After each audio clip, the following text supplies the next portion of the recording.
100 million की drone deal हो रही है सर तुर्की और पाकिस्तान के बीच में। तो इंडिया को ये समझ जाना चाहिए कि तुर्की उर्की का जो मामला है ना, we should have a serious chat with Turkey कि बॉस ये करना मत, वरना साइप्रस से लेकर ग्रीस हर जगह ब्रह्मोस मिलेगी। जैसा कि हेडलाइंस आप देख चुके हैं, आगे आपको वीडियो की तरफ ले चलते हैं। इससे पहले आपको बताते चलें कि इस वक्त भारत में एक और नया मसला छिड़ चुका है। भारत को इस वक्त मिर्चें लग रही हैं, वो इसी वजह से कि तुर्की ने पाकिस्तान के साथ $900 मिलियन जो है ना एक किस्म का तिजारत करने का मुआहदा कर लिया है पाकिस्तान और तुर्की ने। तो इस वक्त भारत को मिर्चें लग रही हैं और गोबर आर्या भी इस वक्त चीखे मार रहा है। आइए आपको गोबर आर्या की बातें सुनाते हैं। Bayraktar TB2 Akinci UAVs and 700+ loitering munitions added किए गए हैं इस रिवाइज डील में, जो कि एडवांस ड्रोन टेक्नोलॉजी और यूएवी सप्लाई करेगा टर्की पाकिस्तान को। रिस्ट्रक्चर क्यों कर रहे हैं? आपको ये पता है रिस्ट्रक्चर क्यों कर रहे हैं? इनको ये उम्मीद है कि टर्की के जो एडवांस ड्रोन्स हैं जो टर्की बना रहा है, हमें वो वाले दो जिससे हम भारत के अंदर बेहतर स्ट्राइक कर सकें। इंडिया को इसको काफी अच्छे से देखना चाहिए और इस जो टर्की है, टर्की का कुछ इलाज करना चाहिए। ये टॉक में ये भी बात हुई है कि ना ही सिर्फ डिफेंसिव कोऑपरेशन होगा बल्कि $5 बिलियन की ट्रेड गोल्स भी ये लोगों ने 2025 में बना के रखा है। अगर मेरे पास कुछ भी अथॉरिटी होती ना, कुछ भी अथॉरिटी होती, मैं ग्रीस में I would have put Akash missiles. 100 million की ड्रोन डील हो रही है सर टर्की और पाकिस्तान के बीच में। कुछ उसको पाकिस्तान ट्वीक कर रहा है, उसने बोला है कि in a bid to explore more advanced UAV system to improve precision strike and surveillance capabilities, Turkey and Pakistan are restructuring a $900 million drone deal following operational failure against India. ये तो अपना एक बात बताओ, ये क्यों रिस्ट्रक्चर कर रहे हैं? What is the need to restructure the deal? तुर्की ड्रोन बना रहा है, पाकिस्तान खरीदना चाहता है। सबसे पहले बात बताइए कि पाकिस्तान के पास 900 मिलियन कहां से है? IMF वर्ल्ड बैंक यहीं से मिलेंगे। पाकिस्तान को तो वही फंड करते हैं। तो जो IMF चीनी के लिए बोल रहा है कि तुम चीनी का मत करो, उसको ड्रोन नहीं दिखाई दे रहे 900 मिलियन के? दिखाई दे रहे हैं, जाहिर सी बात है। So it is approved from the super boss Donald Trump ने बोल दिया चलो कर लो, मैं I will turn a blind eye. ठीक है, क्लोज टू $1 बिलियन के ये लोग ड्रोन खरीदेंगे। 900 मिलियन प्लस की डील है वो।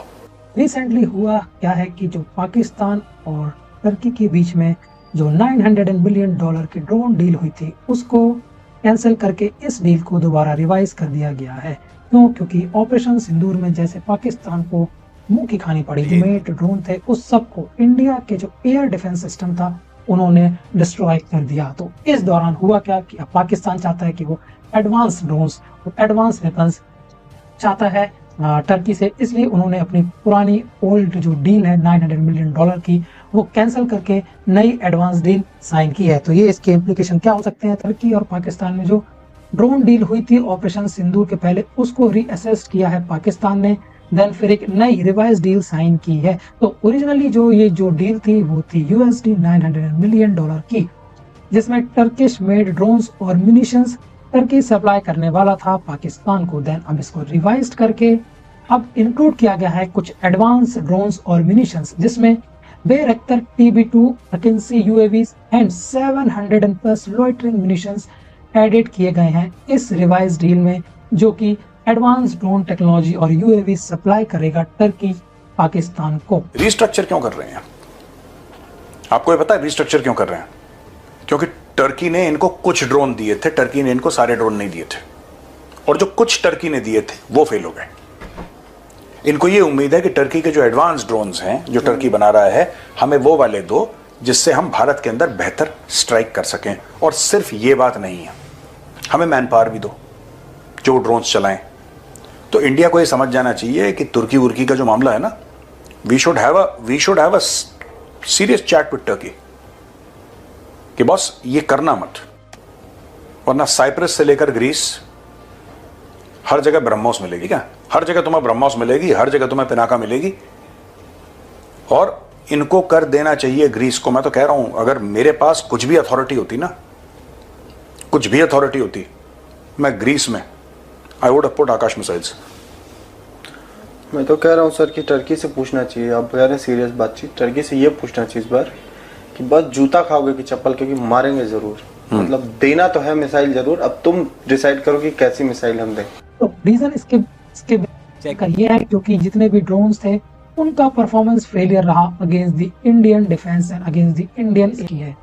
और आपको बता दें कि रिसेंटली जो टर्की है काफ़ी एडवांस हो रहा है और काफ़ी टेक्नोलॉजी के थ्रू बहुत ही अच्छे वेपन्स की टेस्टिंग भी कर रहा है। रिसेंटली उन्होंने टर्की ने टेस्ट किया है Kemanki-1 AI powered mini cruise missile. जी हाँ, ये एक मिनी क्रूज बैलिस्टिक मिसाइल है जो कि AI पावर्ड है। AI पावर्ड बोले तो ही ये with the help of AI ये क्या कर सकती है, अपने एनिमी को ट्रैक कर सकती है और अपने एनिमी को ट्रैक करके उसको डिस्ट्रॉय कर सकती है। ठीक है, तो ये AI powered cruise missile test किया टर्की ने। टर्की धीरे धीरे आगे बढ़ रहा है और काफ़ी अच्छे ड्रोन्स है टर्की के पास। तो वही पाकिस्तान चाह रहा है कि जितने भी उनके एडवांस वेपन हैं वो टर्की से ले लें। तो Pakistan to receive advance UAVs with better payload. इस बार क्या होगा, पेलोड थोड़ा ज़्यादा होगा। दोस्तों, जैसे कि आप सुन चुके हैं कि इस वक्त गोबर आरिया की चीखें आसमान तक पहुंच रही है। गोबर आरिया का कहना है कि इस वक्त पाकिस्तान और तुर्की का जो मुआहिदा हो गया है $900 मिलियन का, वो एक हमारे लिए बहुत बड़ा परेशानी का सबब बन रहा है। अगर आपको हमारी इसी तरह की वीडियो अच्छी लगती है तो हमारे चैनल को सब्सक्राइब ज़रूर करें और घंटी के बेल आइकन को भी ज़रूर दबाएं।